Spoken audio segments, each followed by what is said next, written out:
धर्मेंद्र प्रधान के बाद अब देश के गृह मंत्री अमित शाह की बारी। राहुल गांधी ने देश के गृह मंत्री अमित शाह जी का इस्तीफा मांग लिया है। कहा है किसी भी तौर पर बिना इस्तीफे के समझौता नहीं होगा।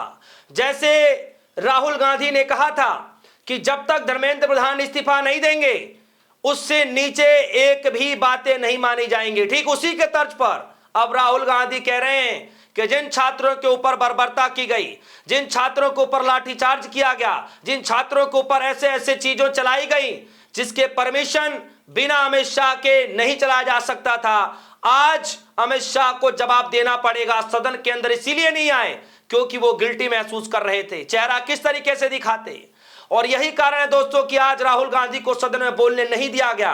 राहुल गांधी ने तुरंत प्रेस कॉन्फ्रेंस बुलाई और सारे खुलासे करते हुए बड़ा ऐलान कर दिया कि अमित शाह के इस्तीफे से नीचे कुछ भी बातचीत नहीं होगी।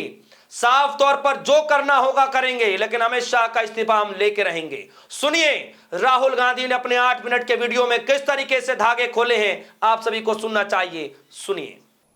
आप देखिए, पार्लियामेंट में आ नहीं पाए, लोकसभा में आ नहीं पाए। पहले बड़ी बड़ी बातें होती थी, अमित शाह दिस, अमित शाह दैट। लोकसभा के अंदर अमित शाह घुस नहीं पाए। क्यों? He is guilty. अगर गिल्टी नहीं होते तो 2 मिनट में आके जवाब दे देते। तो that is why we are saying इनको जाना है। हिंसा किसने की? दिल्ली पुलिस ने की।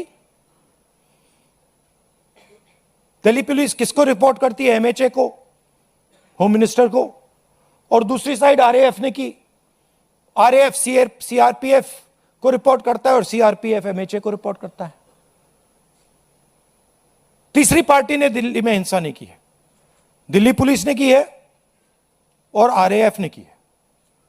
एंड बोथ ऑफ देम, दोनों होम मिनिस्टर को रिपोर्ट करते हैं।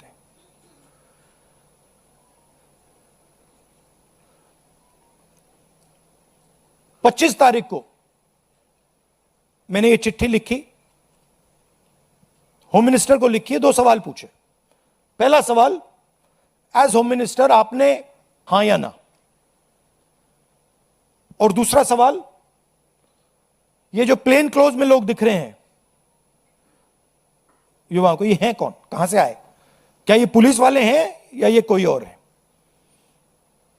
सवालों का जवाब नहीं मिला, चिट्ठी का रिप्लाई नहीं आया, चिट्ठी का एक्नॉलेजमेंट भी नहीं हुआ। तो हमारा कहना है कि स्टूडेंट्स को जस्टिस तो मिलेगी, आज नहीं तो कल। सरकार को हमारी एडवाइस है कि आप अमित शाह जी को हटा दीजिए और एक SC monitored independent high part committee से प्रोब कराइए, जो जांच करे किसने ऑर्डर दिया, कैसे हुआ। एक इमेज बनाई हुई है, Amit Shah is hero of the nation, Narendra Modi is like God. गुब्बारा बना रखा है, हजारों करोड़ रुपए लगे हैं उसमें सस्टेन करने के लिए। उसमें हवा भरनी पड़ती है रोज।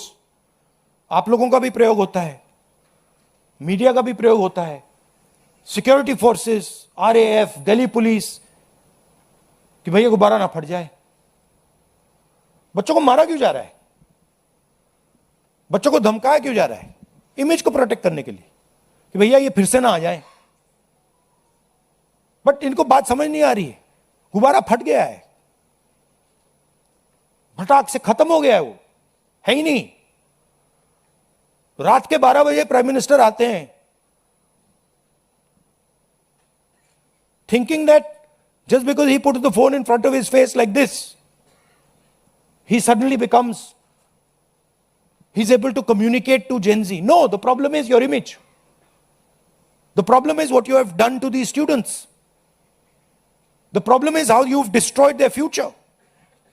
The problem is what you've done to the economy. That's the problem. And that image is gone. The fact of the matter is the Home Minister doesn't have the guts to come to Parliament.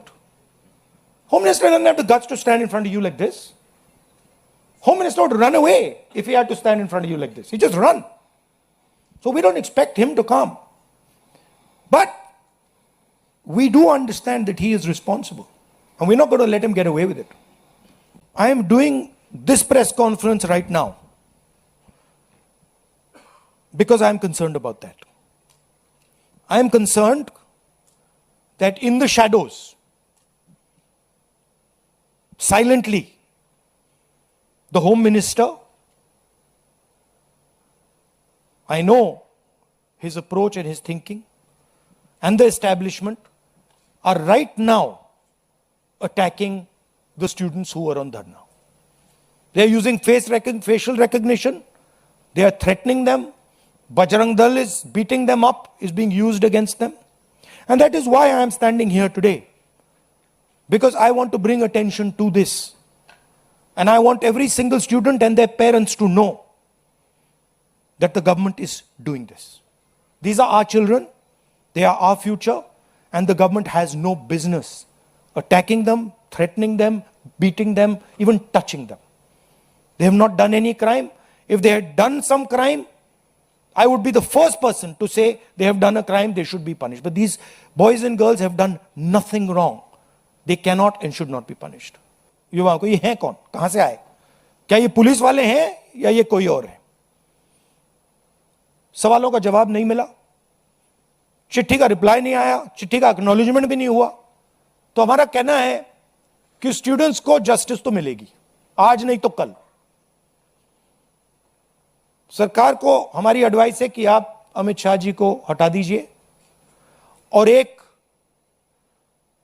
SC monitored independent high part committee से probe कराइए, जो जांच करे किसने order दिया, कैसे हुआ. तो दोस्तों सुना आपने, यह वीडियो पूरे देश भर में वायरल हो रही है. क्या लगता है कि अब देश के गृह मंत्री अमित शाह जी का भी इस्तीफा हो जाएगा?